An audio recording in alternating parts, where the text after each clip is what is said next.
आज हम सब मिलकर सुनेंगे श्री कृष्ण का अनमोल वचन जो श्री कृष्ण बोले थे।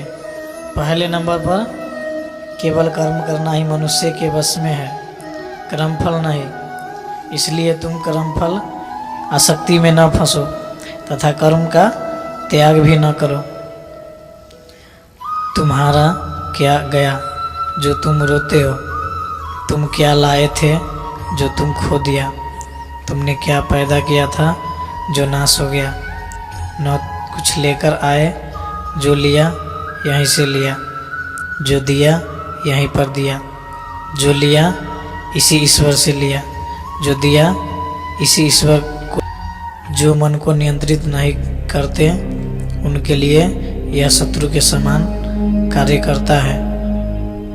खाली हाथ आए और खाली हाथ वापस चले। जो आज तुम्हारा है कल और किसी का या परसों किसी और का होगा। तुम इसे अपना समझकर मग्न हो रहे हो। सुख दुख, लाभ हानि और जीत हार का चिंता न करके मनुष्य को अपनी शक्ति के अनुसार कर्तव्य कर्म करना चाहिए।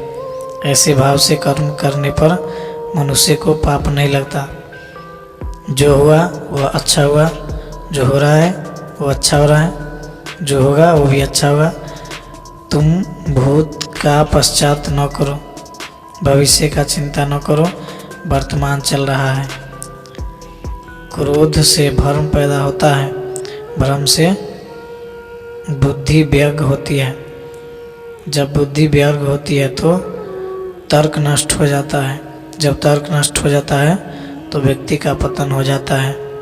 सम्मानित व्यक्ति के अपमान मृत्यु से भी बढ़कर है। सभी प्राणी जन्म से पहले अप्रगट थे और मृत्यु के बाद फिर अप्रगट हो जाएंगे, लेकिन जन्म और मृत्यु के बीच प्रगट दिखते हैं। फिर इसमें से सोचने की क्या बात है? परिवर्तन संसार का नियम है। जिसे तुम मृत्यु समझते हो वही तो जीवन है। एक क्षण में तुम करोड़ों के स्वामी बन जाते हो, दूसरे चरण में तुम दरिद्र हो जाते हो। शस्त्र आत्मा को काट नहीं सकते, अग्नि इसको जला नहीं सकती, जल इसको गीला नहीं कर सकता और वायु इसे सुखा नहीं सकती। जैसे मनुष्य अपने पुराने वस्त्रों को उतारकर दूसरे नए वस्त्र धारण करता है, वैसे ही आत्मा मृत्यु के बाद अपने पुराने शरीर को त्याग कर नया शरीर प्राप्त करती है।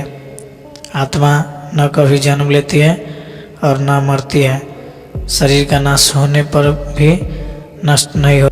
आत्मा अमर है। जो लोग इस आत्मा को मारने वाला या मरने वाला मानते हैं वो दोनों ही नासमझ है। आत्मा न किसी को मारती है और न ही किसी के द्वारा मारी जा सकती है। न यह शरीर तुम्हारा है न तुम शरीर के हो। यह अग्नि जलवायु पृथ्वी आकाश से मिलकर बना है और इसी में मिल जाएगा, परंतु आत्मा स्थिर है। फिर तुम क्या हो?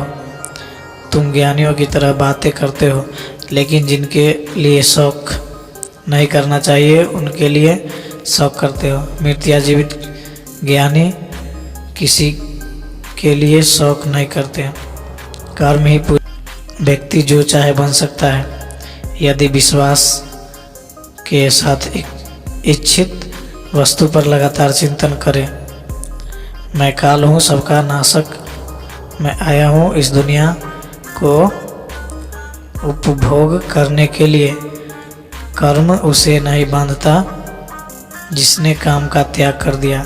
बुद्धिमान व्यक्ति कामुक सुख में आनंद नहीं लेते। मैं उन्हें ज्ञान देता हूँ जो सदा मुझसे जुड़े रहते हैं, जो मुझसे प्रेम करते हैं। अप्राकृतिक कर्म बहुत तनाव पैदा करता है। अपने अनिवार्य कार्य करो, क्योंकि वास्तव कार्य करना निष्क्रिय से बेहतर है। सभी प्राणियों के हृदय में विद्यमान हो। निर्माण केवल पहले से मौजूद चीज़ों का अपेक्षण है। बुरे कर्म करने वाले सबसे नीच व्यक्ति जो राक्षसी प्रवृत्तियों से जुड़े हुए हैं और उनकी बुद्धि माया ने हर ली है, वह मेरी पूजा या मुझे पाने का प्रयास नहीं करते। मैं उष्मा देता हूँ, मैं वर्षा करता हूँ, मैं वर्षा रोकता भी हूँ, मैं अमृतत्व भी हूँ और मृत्यु भी मैं ही हूँ। जो इस लोक में अपने काम की सफलता की कामना करते हैं वे देवताओं को पूजा करें। जब वे कार्य में आनंद खो लेते हैं तब वह पूर्णता प्राप्त करते हैं। इंद्रियों की दुनिया में कल्पना सुखों की शुरुआत है और अंत भी जो दुख को जन्म देता है। कर्म योग्य वास्तव में एक परम रहस्य है। कर्म मुझे बांधता नहीं क्योंकि मुझे कर्म की प्रतिफल की कोई इच्छा नहीं। करुणा द्वारा निर्देशित सभी कार्यों को ध्यान से करो। सदैव संदेह करने वाले व्यक्ति के लिए प्रसन्नता इस लोक में है। सदैव संदेह करने वाले व्यक्ति के लिए प्रसन्नता न इस लोक में है न ही कहीं और। किसी और के काम पूर्णता करने से कहीं अच्छा है कि आप अपना करे, भले ही उन्हें अपूर्णता के साथ करना पड़े। जो ज्ञान और कर्म को एक रूप में देखना चाहता है वही सही मायने में देखता है।